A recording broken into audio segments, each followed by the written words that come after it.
Welcome to our Wesley Impact Highlights series, as we take a look together at some of our viewer favourites. This next story is about someone that got caught up in the fast lane. At 21, he had a pilot's licence. At 30, he was climbing his way to the top in a well-known law firm. But his fancy cars, corporate lifestyle meant nothing compared to the need for satisfaction within. Bill Harding shares how his former life has been transformed to a God-given calling to help save lives around the world. Now a high flyer for Mission Aviation Fellowship, he's part of a worldwide ministry that distributes medical care, emergency relief and long-term development programs in countries that have been ravaged by natural disaster, political unrest and war. This is his story. Bill, we're delighted to welcome you onto the show. Thanks, it's good to be here. Look, I know a bit through friends, of course, that went to work for your organisation from our church. But for most people, Mission Aviation Fellowship may not mean a lot. Just tell us in a brief sentence or two what it is. It's a Christian mission that uses aircraft and other technology to share God's love in places where there aren't commercial alternatives. So in countries where there are significant spiritual and physical needs, but there aren't commercial aircraft or other communications. That's where we go. It's a technical ministry. Look, I'm sure you can look back over your own life and see the different stones that you stepped on to be where you are today. You gain your own commercial pilot's licenses for helicopters, planes at 21 years old, and you're 35 now, as I can see. And share to us how God used the different choices that you made to be where you are now. Well, I wish I could say that they were deliberate choices and I had a great strategy to follow God, but that isn't how it was. What in fact happened was that I understood Christianity to be about believing the right things, and then I just got on with my life like everybody else and sought to look after myself and build a career and gather assets and have fun and make my life comfortable. Eventually though, through the influence of others and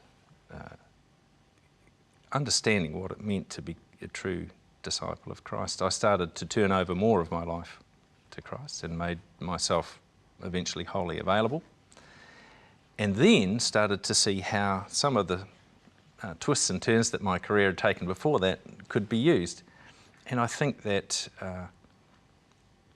it is a typical experience for people afterwards looking back to say, well, God has really used that career choice or that thing that I did. He finds a way to use it when we make ourselves available to Him. This is a long journey from Dunedin to the other side of the world. Yes. Are you amazed how this Kiwi made this kind of journey? Well, it's not unusual for Kiwis to travel. 25% of those of us are overseas at any one time. I think the transition, which was more difficult for me, was going from being a well-off commercial lawyer to being a missionary in Tanzania. And that really required the Holy Spirit to do some work on us and humble us. Now, I know that because I know a little bit too also about the awful Rwanda genocide and some of the Christians that suffered in that context. You were operations manager in the aftermath of all that. How important did MAF's role play in that? We supported, in Tanzania, we were supporting the groups that were bringing relief. Many of the refugees came out into the top left corner of Tanzania on the border of Rwanda and Burundi, and the largest camp, 500,000 people, was there, and so it required a lot of medical support, a lot of developmental support, and there were many Christian agencies that needed a lot of logistical support and air transport to and from Nairobi. Primarily. Let's just hold that then. We'll look forward to talking in a moment. We're going to talk a bit more about your current role, I think, closer to home. But before we do that, Liz Cole is going to sing for us. Her song really highlights Bill's journey, if you like. There are no accidents. When Bill recommitted his life to God, he turned the mistakes in Bill's life into blessings. Liz is an up-and-coming talent from the mid-north coast of Australia. Here she is with Awake.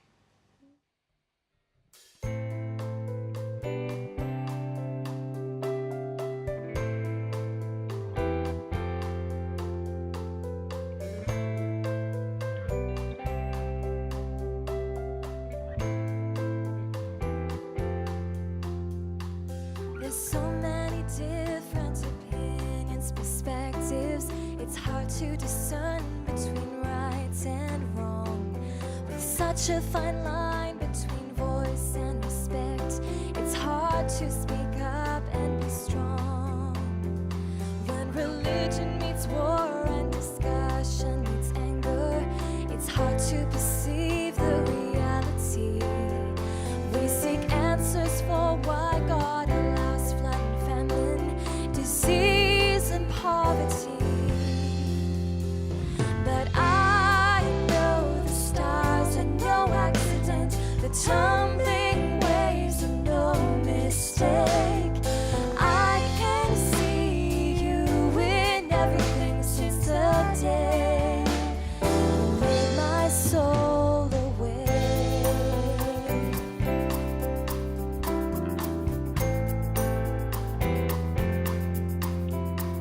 There's so many different facts, figures and feelings, but in the confusion there's clarity. Though I cannot explain all the ways of the world, I know that I believe. And I know the stars are no accident, the tumbling waves are no mistake. I can see you in everything since the day you made my soul awake.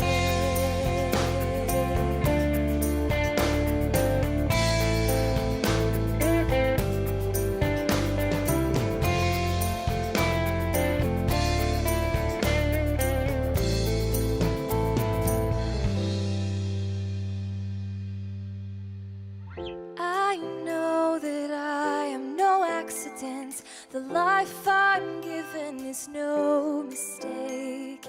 I can see you in everything since the day you made my soul.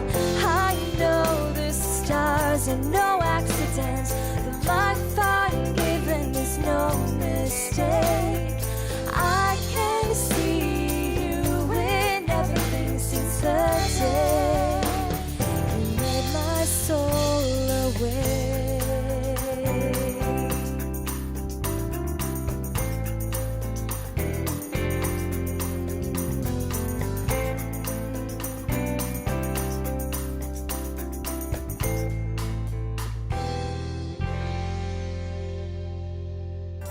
wesleymission.org.au provides a comprehensive look at the work of Wesley Mission. On our website, you'll find information about the wide range of services we provide for you and for your community. You can find all our contact details, published articles, our press releases, and our community research reports. There's more information about Keith Garner and our Christian faith. Visit wesleymission.org.au for more information about all the work of Wesley Mission. Liz has just released her latest studio album, Daughter of the King. Information and links will be found on the website all throughout the week. We're back with Mission Aviation Fellowship CEO Bill Harding. What are some of the hot spots currently that MAF are responding to? The most recent that people will be familiar with is the famine in Somalia. We have had an operation in Kenya for some time, and it serves the region. We do a lot of work up into South Sudan and some work into Somalia. So when the famine really hit and the refugees were coming across, and agencies need to get in to assess the situation to bring high value care, MAF was well positioned to serve there. And so that's been a big, a lot of effort for us in the last half year. But it's very satisfying as well, isn't it? I don't mean that to really think something's happening that couldn't happen if you didn't do it. Yeah, absolutely. And it's incredible to be in a place where you can see that the work that you've done has had a significant impact on somebody else's life. I consider it a huge privilege to have been in Somalia when an old man took the bandages off his eyes, having had his sight restored by CBM, the Christian Blind Mission doctors, and they were there because we'd carried them in and mobile surgery and so on. You just can't pay for that. And really things have gone on from the early 80s, where I knew the work, to now being recognised, not just by Christian agencies, but lots of people across Africa particularly that know of your work. You Yes. might be the first port of call for help. Yes, yes. We're often the first port of call for help for technical things, whether it's satellite communications or air transport, which is our main field. What would you say to someone who knows they need to make a change in their life? Nothing beats being in the place that God has drawn you, and to be able to have an impact through care and compassion for others. As you show His love, nothing beats it. I, as a young lawyer, was wealthy.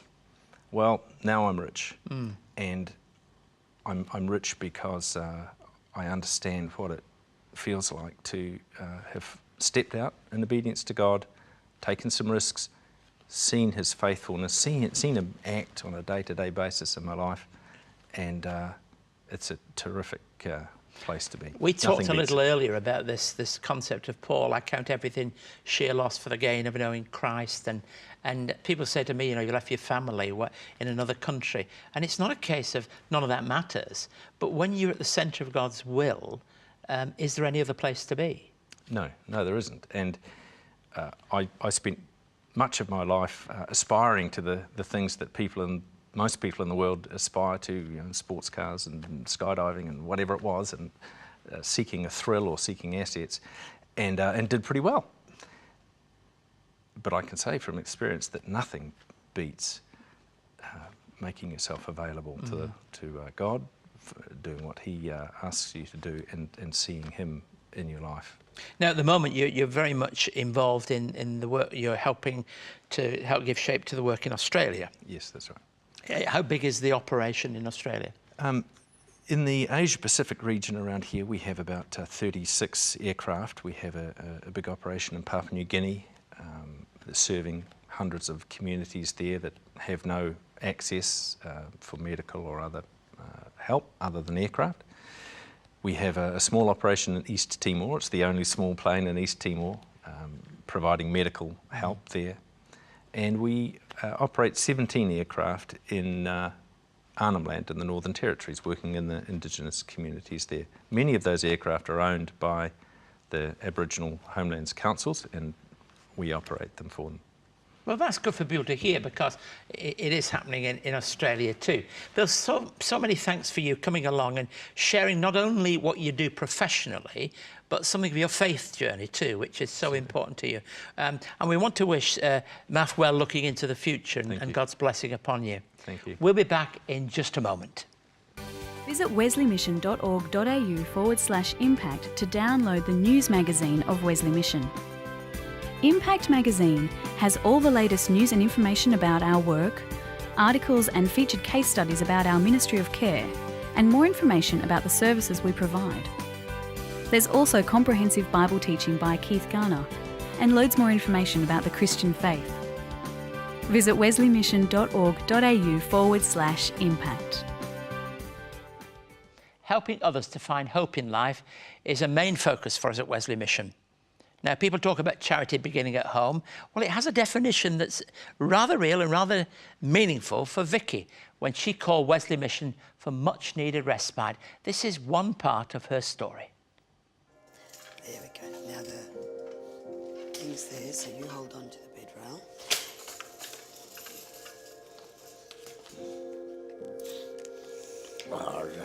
Okay. We're gonna go to the toilet? No, you don't want to go. It's been now 6.5 years since this all started. It was January 2003, and it was a Saturday night, and Peter said to me, I'm not feeling 100%. We're actually getting ready to go out. And instead of saying, Vicky, let's, go to the doctor, he went to the garage and had the exercise equipment and did 100 kilos he lifted. And obviously that sent the blood pressure sky high, and he burst an aneurysm in his head. You want to adjust your chair? That's the way. Had an emergency operation, came back to good health, But unfortunately, the doctor said he needed another operation. During that second surgery, Peter had a stroke. And that's when the nightmare really began.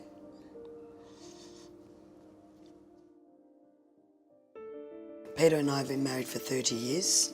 We have 2 daughters, Cassandra and Eleanor. We are a very strong and supportive family.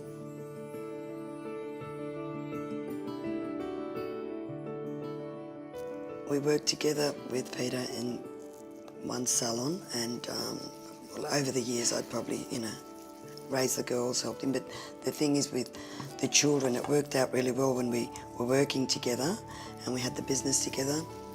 He would just help in every area of hairdressing.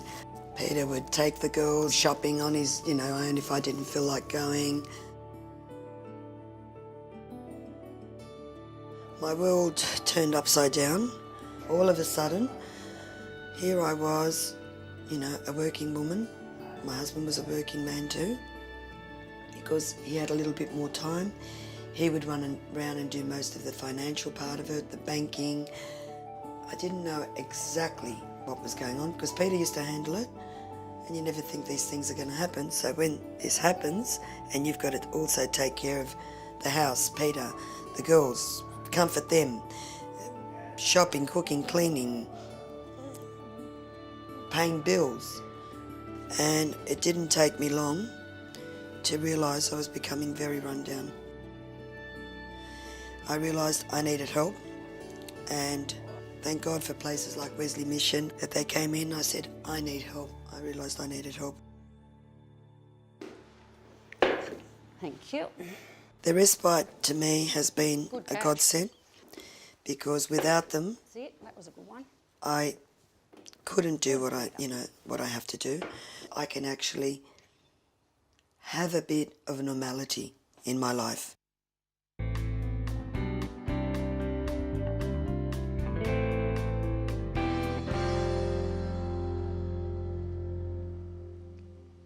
Welcome back. Today I want to talk to you from Mark's Gospel, the 5th chapter. There's a rather extended passage from verses 21 right through to 43. It's a passage that you put into context. The crowds were always following Jesus. You find it right from the very beginning of the Gospel, from the story in Capernaum at Peter's house, to the back door crowds, right through every time an incident happens. The crowd he fed, the crowds wanted to see him at the other side of the lake. He meets people in need, and this happens constantly wherever he goes. A blind person that speaks and shouts from the edge of the crowd, people that are reaching out to Jesus Christ because they have real needs. He's on a journey. He's on a journey to help a young sick girl. We find a little bit about this in the chapter, verse 24. We read these words here. Jesus went with him. A large crowd followed and pressed all around him. And we read quite clearly, he meets a woman in need. And a woman was there who'd been subject to bleeding for 12 years. Important to note, she had suffered for that period of time. This isn't something that had just happened. In fact, one of the descriptions is quite clear. She'd suffered under the care of doctors. I don't know what that says about the medical care that was offered to her. And the fact that Luke's gospel also picks up this theme of the doctors, I think is very, very important. She had suffered under the care of doctors. Now, maybe because she'd been ill for so long, maybe because of the nature of her illness, she came up to Jesus, but she didn't shout out to him. She approached him from behind. He brought to her healing. You see, Jesus was never too busy for people. Let's just remind ourselves of what I've said already. He's on somewhere else on a journey, going to help actually a young child of somebody that was significant. However, this did not make him too busy. And the activities of Jesus, the concern of Jesus, the care of Jesus for ordinary people is something that is so, so important. The importance of everyone is shown in his wonderful care for people. I see this again and again in the ministry of Jesus. He's never too busy, even though people are in a tree shouting out and looking for help to observe, and there's a conversation going on there, whether it's somebody who is a leper who feels totally and utterly rejected by the rest of the community, the importance for Jesus is that he cares. To the man up the tree, he says, I'm coming to your house. To the leper, he reaches out and touches, does the very thing that would have identified him with the very illness itself. Wonderful care. And care that's shown to people because he is never too busy. Now, that doesn't mean to say that he doesn't have to find time. There are occasions when Jesus goes by himself because he needs to spend time with the Father. He needs to know what it is to somehow be spiritually invigorated. That really gives us a sense in our own lives that there are those times when that has to happen for us. But our busyness must never be an excuse or a cause not to care, not to reach out to other people in need.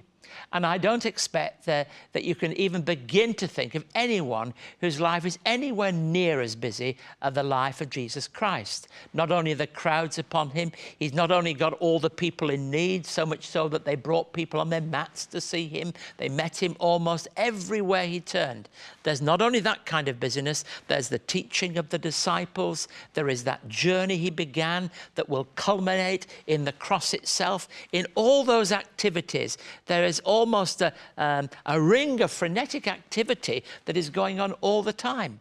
But underneath, unlike the proverbial duck or animal that is finding themselves swimming, it's not what you just see on the top, it's underneath. And in him, there's nothing panicky. There's not that great panic to stay afloat. There is a calmness, and a calmness that runs deep in the life of Jesus Christ. And it's that depth that makes it possible for Jesus to reach out to people. Now, you may well be in need of care. You may well be somebody who today is facing so many challenges. It's hard to begin to captivate them all in some way that's real in your life. What I can say is this: God is not too busy for you. He has the time. Do you have the time? Are you ready to reach out to him and find in his grace and touch and healing the precious way of Jesus Christ?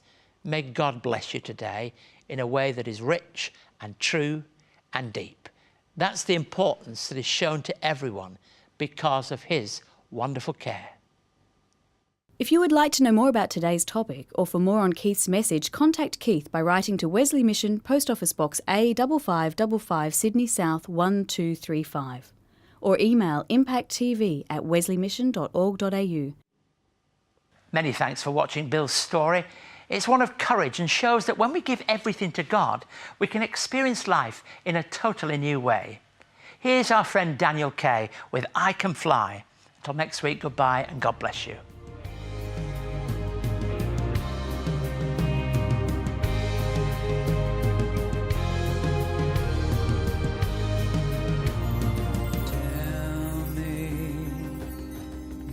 I'm not dreaming, I am in heaven when in your arms. Show me all that you're feeling. I want to hold all that you are deep in my heart. I'll be there and forever now I will be loving you for all of my life. I can breathe and I can fly. You are everything that keeps me alive. And I know that it's true. After all that I've been through, I can fly.